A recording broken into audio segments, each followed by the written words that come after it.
When we come with that heat, we got skip on the.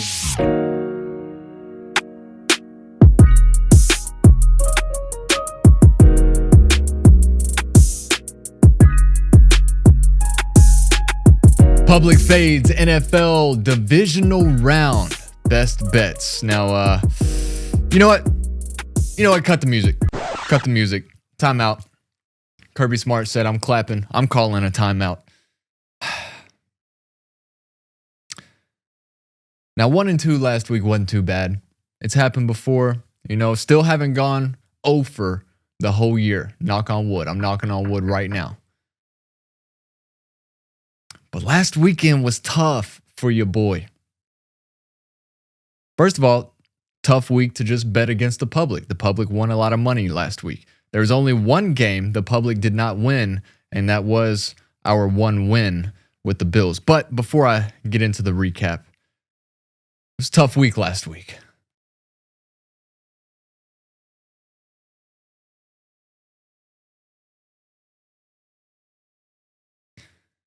Tough week for your boy. Now, if you'd like to, I did go live directly after the Green Bay game and let out some frustrations.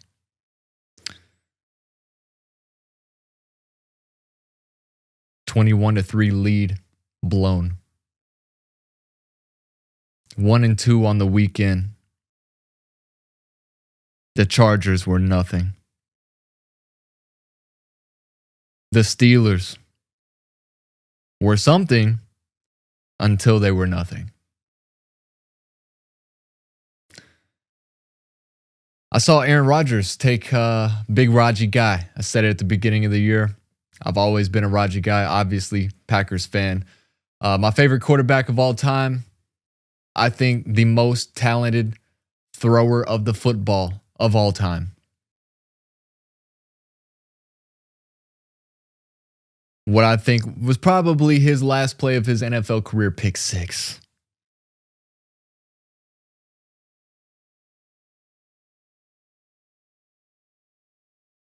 So, that being said, we got some making up to do. We got some catching up to do. 41-23 was our regular season record. And we started off the playoffs last week, 1-2 in the wild card round. Like I said, it was a bad week to bet against the public. We've seen it happen before, and normally when it happens, the books get their get right. Their get back the very next week. Now, the thing about this is, each week that we progress, we have less games to bet on. Luckily for us, we did not go 0-3, so we're just one game behind 500, if you will. One game behind 500. Going into the divisional round where we have 4 games to bet on. Next week, there's only going to be 2. Then we have to wait 2 weeks before there's only 1. And so this is a very important week for us here at Public Fades. And we got to do it. We got to do it. And we're going to be doing it all. We got 4 games, 4 picks this week.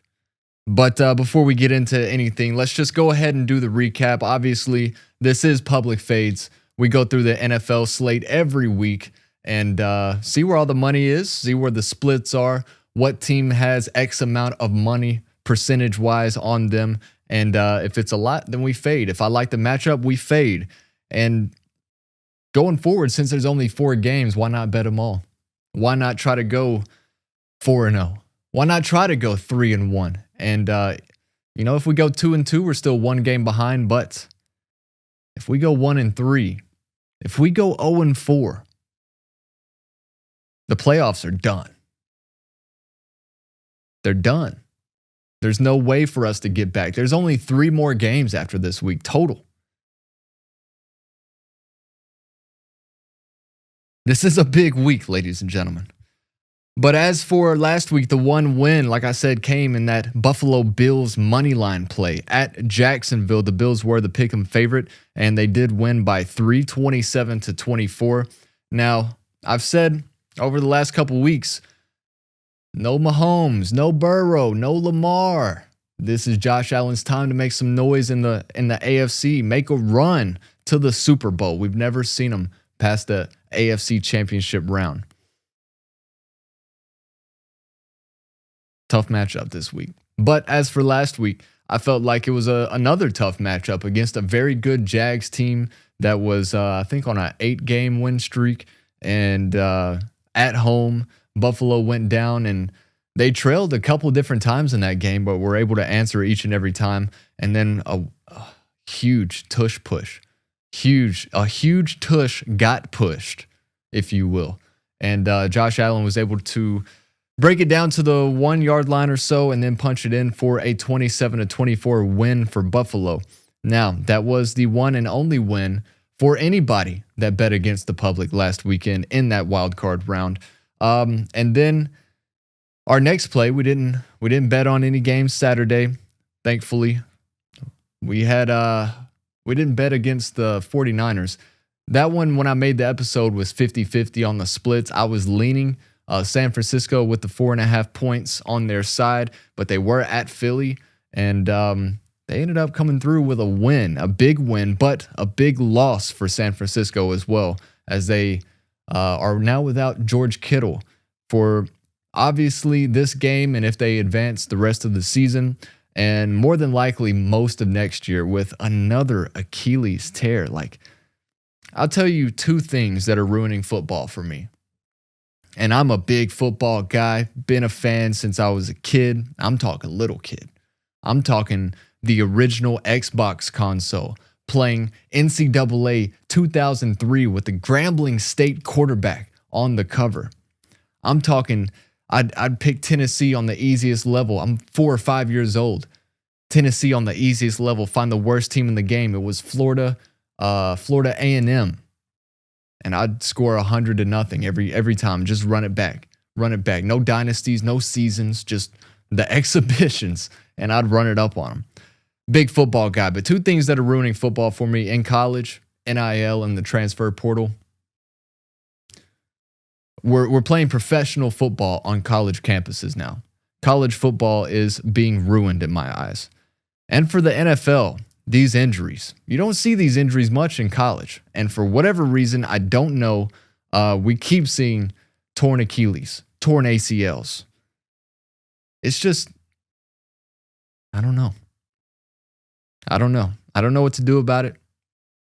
Whether it's turf, whether it's natural grass, it's happening all the same at this point. But yeah, George Kittle going to be out for most of next year, if not all of next year. So tough loss for San Francisco and a big win. And I will say, Jawan Jennings, Vol for life. The only non-quarterback with multiple perfect passer rating games in the playoffs. Hey, Tennessee, baby, that's how we do it. That's how we do it. But yeah, going into Sunday night, our first loss, it was the Chargers plus 3.5 at New England. They fell 16-3. And I mean, it was close. It was a good, hard-fought game, but Justin Herbert had no help. He had no help. Keenan Allen out there jogging on his routes, dropping passes. The line obviously just, what do they call it? With the bull, you got the red towel or rag or whatever it is. And whoa, come on through, buddy. Go hit our quarterback. I mean, the Patriots look good. They looked really good, but I think it was just more of the Chargers looking bad. Their defense didn't look too bad, though. Only one touchdown let up and I think 3 field goals. But 16-3, that is not covering 3.5 for the Chargers. And then Monday Night Football, wild card round. Pittsburgh hasn't lost a Monday Night Football game since 1993. 23-0 when hosting Monday Night Football. You see the score. Look at that fourth quarter. It was 7-6 going into the fourth quarter. 7-6. Pick six, scoop and score. Houston defense, I mean, enough said. They let up 6 points and scored 14 themselves. Or I guess technically scored 12 themselves because they didn't score the extra points. But CJ Stroud, 86.7 QBR, 2 fumbles, a pick, sacked 3 times. Woody Marks, 19 carries, 112 yards, and a touchdown.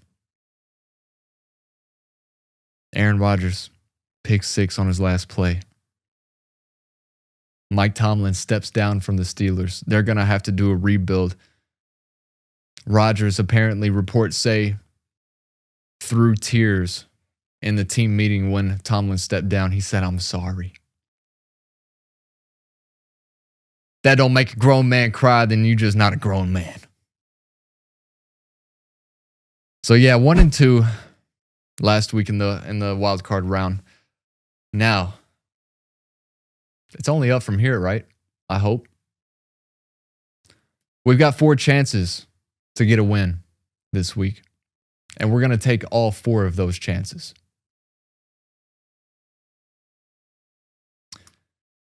And if we go 0-4, if we go 1-3, I don't think it's going to happen. But if we do, that regular season record means nothing. 41-23 through the regular season. If you were to have a $100 unit size, then you'd be up almost $2,000. Almost. About $1,700-$1,800. So,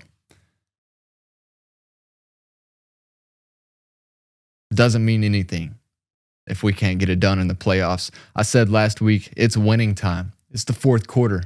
We got to go out and win the game. We got to finish strong on the season. Let's do that. Let's do that. It's not over yet. Not over yet. 1st and 10, we got sacked for 5 yards. Now we're looking at 2nd and 15. What are we going to do about it? What are we going to do about it? Are we going to put ourselves in a position to keep the drive alive? Are we going to be able to keep moving the ball down the field? Or is this it? The season's on the line right here in my eyes. And we're going to get it started in the divisional round. 1 pick for every game, beginning with the Bills at the Broncos. Pick 'em favorites for Denver, 4:30 on Saturday. We got 53% of the money, 59% of the bets on Buffalo. Now, I will say, money came in early on Denver, but the script has been flipped here on Public Fades. I don't like doing this. It makes me nervous when this happens. The line didn't move, but the money did. Buffalo is 13-5 straight up, 8-10 against the spread. Not great against the spread. Denver 14-3 straight up, but 7-10 against the spread. Now, spread records don't really mean anything in a pick'em game when the line's only 1.5, because basically you either win or you lose. Both teams 4-1 in their last 5. Bills have won 6 of their last 7. Broncos have won 13 of their last 14. Denver had a bye week last week. Buffalo coming off a 27-24 win at Jacksonville in that wild card round. Jacksonville is the most recent common opponent. Denver lost to Jacksonville December 21st, 34-20. That was a public fade. Jaguars plus 3.5 on the road at Denver. Now, Broncos defense, top 3 overall. Number 2 in yards allowed per game. Number 3 in points allowed per game. And number 1 in yards allowed per play. Number 1 in 3rd down defense. Number 1 in red zone defense. It's up there with Houston. I'd say Denver and Houston both have almost the exact same defense. I mean, they play the same way, and it's very, very tough to do anything on those defenses. Now, Denver's offense is a top 10 offense. Bo Nix with 28 touchdowns, 8 interceptions, 103.2 passer rating in the last 13 games. He's been turning it on in his sophomore season. Buffalo's defense is the number 1 pass defense, however. But number 30th against the run, 3-0. 3rd from last. You got 32, you got 31, and you got Buffalo at 30 against the run. Not good. Number 24 defense on 3rd down. Number 19 in the red zone, this Buffalo defense. Now the offense, though, inversely, number 1 in the running game. Number 1 rush offense, number 4 total offense, number 15 pass offense, 28 points per game. At this point in the season, everybody's good. You are who you are. Not much is going to change going forward, and it's all about the matchups. If Denver can control the clock and move the chains, get ahead on first down, keep it going on second down. Don't throw the ball and get sacked. Like I said, Buffalo's defense, number 1 against the pass, but number 30 against the run. Give it to RJ Harvey on first and second down. Set yourself up for 3rd and 4, 3rd and 3, 3rd and short. And then maybe, a little play action, dunk it down, get that first down. Keep the clock moving, keep the chains moving, and Denver might be able to get it done at home. And like I said, this could be Josh Allen's year. I wouldn't be mad if the Bills won this game, but with it being in Denver, they've only lost 1 home game all year. It did come against a Jacksonville team that Buffalo just went and beat in Jacksonville. But I'm taking Denver at home, money line. Like I said, the script flipped on me. I was prepared to, when I was doing my research earlier today, I was expecting to be picking the Bills. That's not how Public Fades works. And we're going to be taking Denver at home, money line, to start off 1-0 here on Public Fades in the divisional round. Now, 2 games on Saturday, 2 games on Sunday. The second one on Saturday, 8 o'clock Saturday night, to be exact. We got the 49ers at the Seahawks. Seattle, minus 7-point favorites. 56% of the money, 67% of the bets are on a San Francisco team that were 4.5-point underdogs and won outright last week at Philly. Now, Philly's just a dumpster fire. They can't do anything on offense. They've got a drama queen at wide receiver. They got a quarterback that's not that great. He's just not. They can't get Saquon going at all this year. Their defense is good. They held Christian McCaffrey in check for the most part. But 49ers were able to just scratch and claw and hang around all game. You see George Kittle go down with an apparent Achilles injury that has been confirmed. But San Francisco 13-5 straight up, 12-6 against the spread. Seattle 14-3 straight up, 12-5 against the spread. These are two very good teams against the spread. Seattle has won 12 of their last 13 games, 7 in a row. San Francisco's won 7 of their last 8. Guess what that loss was? Against Seattle 2 weeks ago. We've seen this matchup. It was a battle for the number 1 seed in the NFC. San Francisco had a chance to win this game at home, have home field advantage all throughout the playoffs, including the Super Bowl. But it was Seattle coming away with a 13-3 win at San Francisco 2 weeks ago.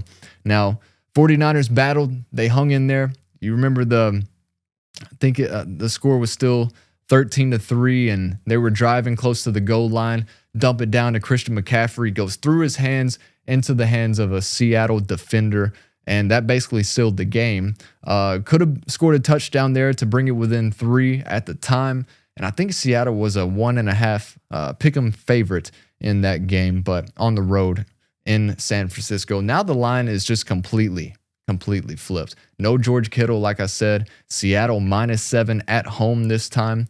And in that previous matchup, Seattle had a great chance at more points. I think they missed 2 field goals, went for it on 4th down early in the game in the red zone on the goal line.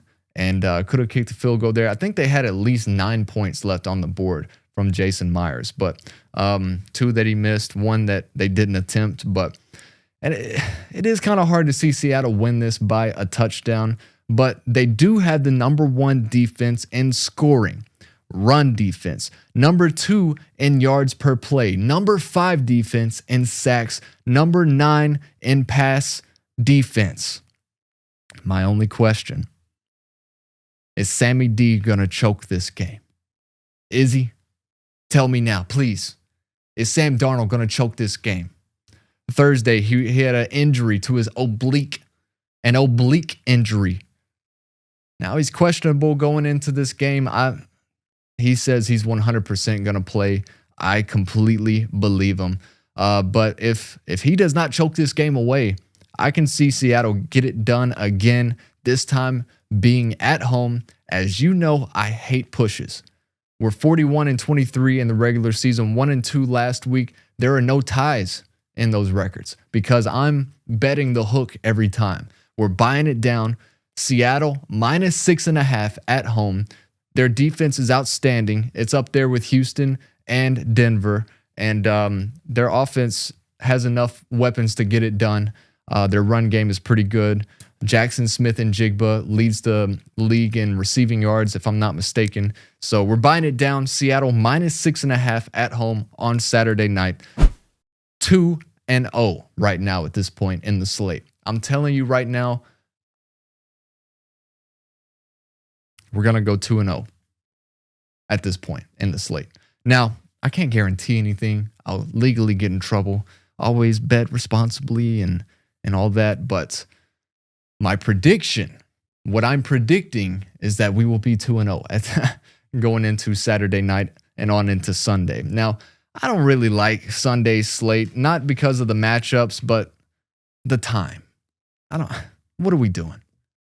We're supposed to have a 4:30 game and an 8 o'clock game, Sunday Night Football. No. They said, screw all that. We're starting at 3 o'clock and we're starting at 6:30. All right. I'm pretty sure they do this every year, but it is what it is. So 3 o'clock on Sunday, Texans at the Patriots. New England -3-point favorites. This is a tough one. 65% of the money, 55% of the bets are on New England. They are 15-3 straight up, 13-5 against the spread. Houston 13-5 straight up, and 10-8 against the spread. Now the Texans, hottest team in the NFL, that's still remaining, 10-game winning streak. New England, though, has won 14 of their last 15 games. That one loss came against Buffalo a few weeks ago. Now, Houston defense, enough said. They allowed 6 points last week, scored 2 defensive touchdowns against the Pittsburgh Steelers. New England defense got after Justin Herbert. But like I said, they had no help. And on the other side of the ball, their offense kind of struggled against that Chargers defense. Now, one stat that I found was very interesting. Drake May has 29 first downs off of quarterback scrambles this year. And we saw it time and time again last week. They'd hold him to third down, second and long, whatever it was. Everybody's guarded down the field, covered up, and Drake May would just break through the line and wouldn't even really make anybody miss. There was just, the lanes were open and, nobody around him. He'd pick up a first down time and time again. Drake made 21 first downs off of scrambles. Houston's defense allows 9.2 yards per scramble. That's the second worst in the league. What are they going to do about it? Tell me right now. Their defensive line, their front seven is very good. They're going to put a quarterback spy on Drake May and make him beat them deep. I see it happening right now. I already see it.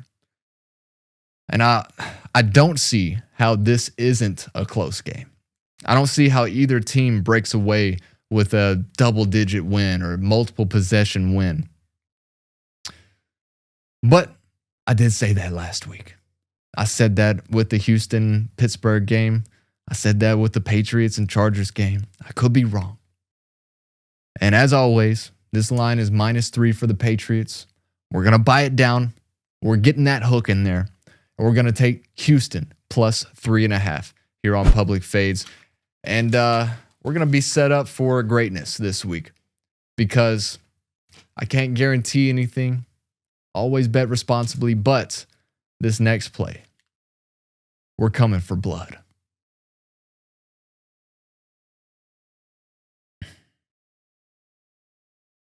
We got the Rams at the Bears.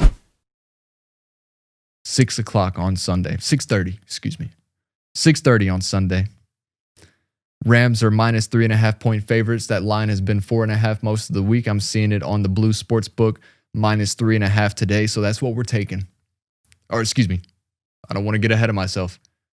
That's the line that we're analyzing right now. -3.5 Rams at the Bears. 52% of the money, 58% of the bets are on Chicago.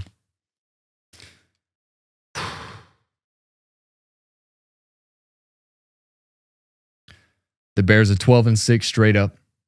11-6-1 against the spread. There's a push in there. I don't like pushes. Rams 13-5 straight up, 12-6 against the spread. Both teams 3-2 in the last 5. The Rams have been up and down in the second half of the season. The Bears 7 comeback wins on the year in the fourth quarter. This defense for Chicago is not good. It's not good. Jordan Love, 4 touchdowns, over 300 yards passing. Only the 3rd or 4th Green Bay quarterback to do that in a postseason game. But, big but here. Big tush push right here. They did make great adjustments in the second half of that game. Down 21-3 at halftime. Now, no way in hell Green Bay should have lost that game. Missed field goals, 4 straight punts to open up the second half. Got away from what was working. Blame it on Brandon McManus. Blame it on Matt LaFleur. Whoever you want to. It wasn't Jordan Love, I'll tell you that. Big drops on that last drive from Jaden Reed, and should have been a game-winning touchdown for Christian Watson. Don't know why he went up with one hand and not two. We've seen him make those contested catches so many times. But this is not about Green Bay, unfortunately. The Bears did make good second half adjustments, if not great. But this Rams team, number 1 in total offense, number 2 in passing offense, 6th in points per game at 27.2 points per game. They've got too many weapons for the Chicago defense. Puka Nacua, the 2 running backs, Kyron Williams, Blake Corum, obviously, Matt Stafford at quarterback slinging the pill. There's one weapon I left off. I'll get to that in a second. Caleb Williams is the number 2 rated deep passer at the quarterback spot, according to PFF, right? But number 32 quarterback in passer rating. Now, this is something that goes into those comeback wins, okay? The Bears offense struggles early, doesn't look good. Then it goes down to crunch time, fourth quarter. Caleb Williams brings them back, looks like a Hall of Fame quarterback. If he were to play all 4 quarters how he plays the fourth quarter, Chicago might be undefeated at this point. Chicago would be the number 1 seed, bye week last week.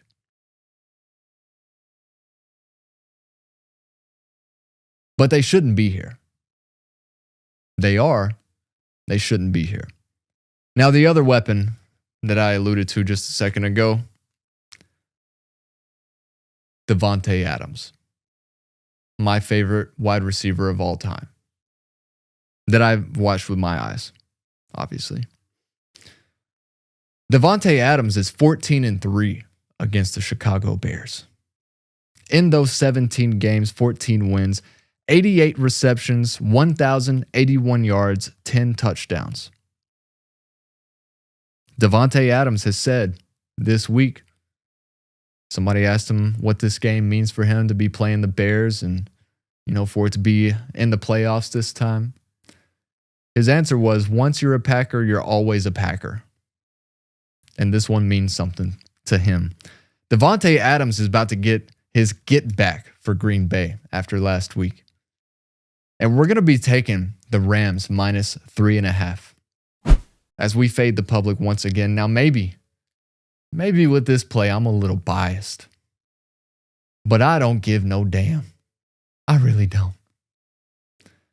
Rams -3.5. And that will round out the divisional round of the NFL playoffs here on Public Fades. Now, like I said, 1-2 last week, 41-23 during the regular season. This is a big week. We're down. We're down, not out, but we're down for the count right now. We've got 4 plays. 1 play for every game this weekend. Denver money line. Seattle -6.5. Houston +3.5. LA Rams minus 3.5. I feel pretty good about it. I don't mind. I don't mind if we go 1-3, but please have that one win be the Rams. Please. The only way I'll take this Rams not covering is if we're 3-1, and that's the only one. 2-2 is okay. 3-1 is preferable. 4-0 is what we're striving for here on Public Fades this week. NFL Divisional Round Best Bets. We're going 4-0, hopefully. Now, like I said earlier, the public won a lot of money last week. There was only one game that the public missed out on, and that was the Bills over the Jags. That was our one win last week. 1-2 overall. We've seen this time and time again where the public wins some money one weekend during this NFL season, and then the books get their get back the very next week. Ride with Public Fades. If you don't, I don't blame you. 41-23 during the regular season. That's pretty good. 1-2 last week. It happens. We have yet to go 0-3, 0-4, 0-5, 0-6. We've even had 6 plays in one weekend. Never had 0 wins. Knock on wood, obviously. I'm pretty superstitious. I'm not superstitious. I am a little stitious. But I'm looking to go 4-0. And if you'd like to ride with Public Fades and take these plays, I thank you. And I'm doing this for you. I'm doing this for us. And I'm doing this for Public Fades. Now, whatever happens next or this week, we will be back next week for the championship round. That almost brings a tear to my eye. We've got, after these 4 games, we've got 3 left.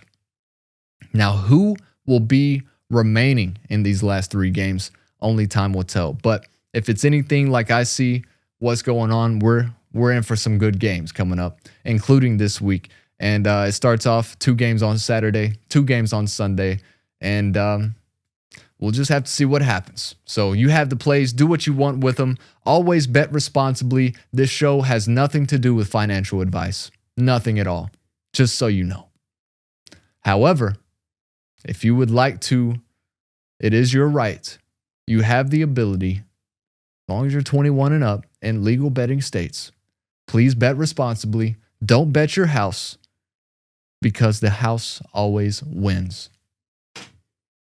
We'll be back with the championship round next week with Public Fades. But until then, this has been Public Fades, NFL Divisional Round Best Bets. And as always, we'll see you next time.